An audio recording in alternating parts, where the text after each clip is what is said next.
a nation at war with Hamas, which controls the Gaza Strip. More than 1,100 people have been killed on both the sides since the war broke out on Saturday. That is, when Hamas rained thousands of rockets on Israel in a surprise pre-dawn attack from Gaza.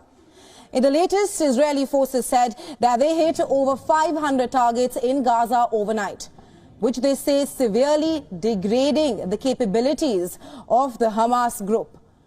The massive retaliatory strikes came in even as Israeli leaders warned of a long and a difficult war ahead. The Israeli military has also amassed 100,000 reserve troops near Gaza. The troops say that they will make sure that Hamas will not be able to govern the Gaza Strip, hinting at a possible full-blown invasion of the Gaza Strip. Now, this comes as Israelis were hunting down the last Palestinian fighters who had infiltrated southern Israel. Hamas, on the other hand, has criticized the U.S. for sending a naval strike group near Israeli waters, calling it an act of aggression against the people of Palestine. And U.S. President Joe Biden has ordered U.S. warships, including an aircraft carrier, to move closer to Israel in a show of support, while also sending fresh military aid. Israeli authorities have confirmed 700 deaths, including at least 260 bodies that have been recovered from a music festival site. On the other hand, Gaza officials reported at least 413 deaths. Now, multiple foreign nationals have also been reported dead. 10 Nepali students have been killed. The Thailand government says that 12 of its citizens have been killed in Israel, along with citizens of France, Cambodia, Thailand, Ukraine and the UK. While an unspecified number of Americans have also been killed. Mexico stated that at least 2 of its citizens are thought to have been captured. The Hamas militants launched a multi-pronged attack on Israel from air, land and sea on Saturday, which we've been closely tracking here on WION. Well, the fighters left a trail of dead bodies on Israeli streets as they roamed at will, killing and taking hostages.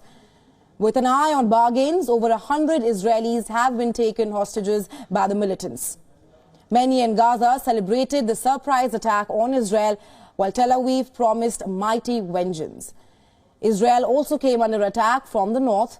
Hezbollah, a powerful armed party backed by Iran, said that it had launched guided rockets and artillery onto 3 posts in the Shaba farms in solidarity with the Palestinian people.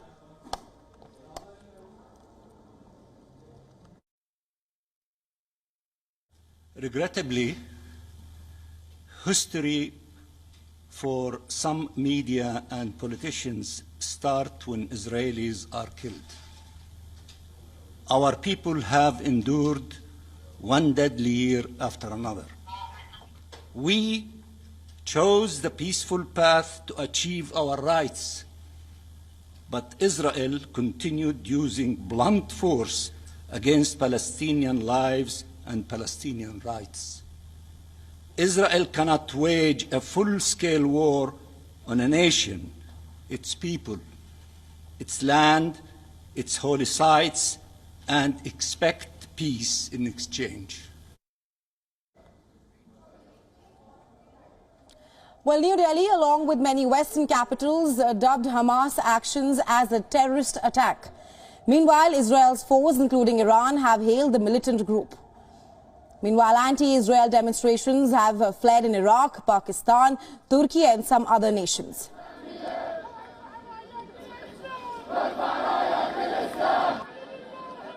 یک جلوه‌ای از مقاومت و ایستادگی در مقابل رژیم پوشالی صهیونیستی که حقیقتاً این پیروزی رو باید به مردم فلسطین، به مجاهدین فلسطینی، به همه گروه‌های فلسطینی و به امت اسلامی تبریک گفت. The October 8th strike came half a century after the outbreak of the 1973 Yom Kippur War in Israel.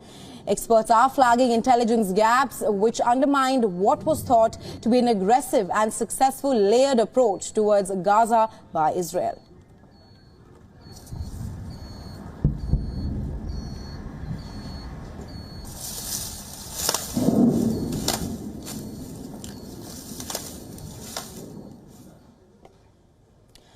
And for more on this, we have with us Dr. Avner Cohen. He is a professor of Non-Proliferation and Terrorism Studies program at the Middlebury Institute of International Studies at Montreal. Welcome to the show, Professor. Thank you. Professor, these are unprecedented times. Critical analysis of the war is happening at real time. My question to you is this, Professor, whether this is a colossal failure of both the U.S. intelligence and Israel's Mossad intelligence agency, which is touted to be one of the best in the world. No question. It's a colossal blunder, failure of Israeli intelligence. In particular, the Israeli military intelligence, tactical and strategic intelligence. It's a failure of all three elements in the Israeli intelligence services, the Mossad, which probably not the highest responsibility for that, but the military intelligence as well as the Israeli domestic services, which are domestic intelligence services, which are in charge actually for collections in the Gaza Strip. It's stunning. It's also operational failure. It's also a strategic failure.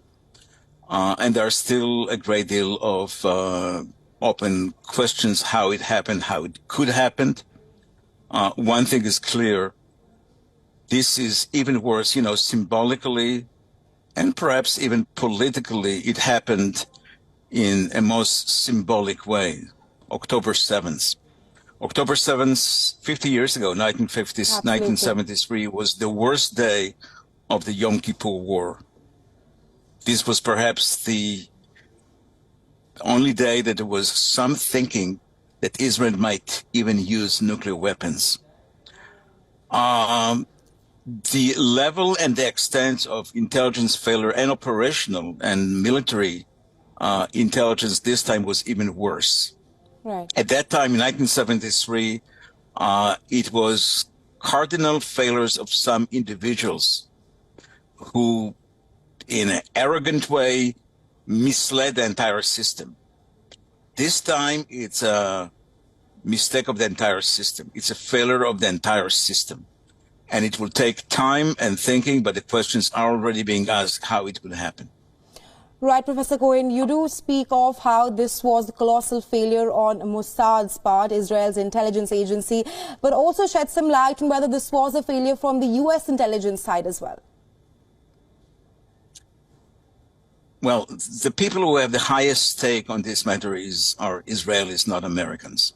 So theoretically, it may be also a failure of U.S. intelligence, but the people who are directly in charge and directly relevant are the Israelis. And therefore, they were paying in price, human price. Right. So it's much more an Israeli failure. It's right, Professor Cohen. Just to give you a sense of the dimension. Absolutely. So far, Israel, there are confirmed at least 700 casualties dead, right, and close to 3,000 of wounded. It's very likely that the final number will be over 1,000 dead. 1,000 dead in Israeli terms, unlike, if you compare it proportionally to the United States, it's like 5 to 6 times what happened in the U.S. on September 11th. Right, Professor Cohen. Also shed some light on how this war between Israel and Hamas militants, how that could change the political fate of Netanyahu and even Biden. It's very difficult to speculate. Israel officially declared that it finds itself in war. Right.